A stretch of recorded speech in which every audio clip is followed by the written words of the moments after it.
Esquerra Republicana veu com s'està quedant fora dels àmbits decisoris del nou Consorci de Polítiques Ambientals de les Terres de l'Ebre, el COPATE, i reclama un poder d'influència més important.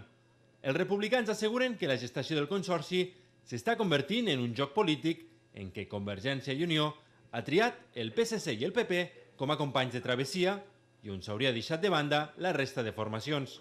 Han acusat aquests partits de precipitar-se en l'aprovació dels estatuts, de fer-ho sense els informes tècnics necessaris i de preocupar-se més pels seus propis interessos que pels del conjunt de la població. És potser l'ens més important que es formalitzarà a les Terres de l'Ebre des de fa 10 anys, almenys que jo conec la realitat molt propera de la política.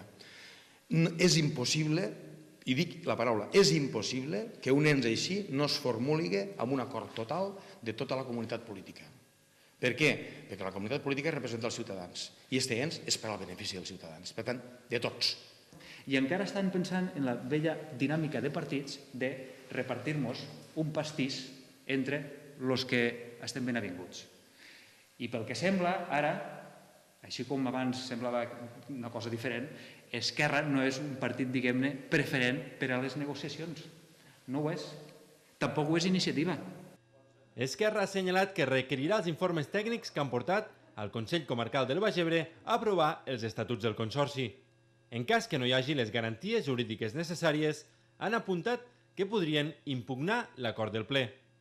I han recordat que el Consell del Montsià només ha aprovat una declaració d'intencions favorable, ja que l'aprovació definitiva podria incórrer en irregularitats.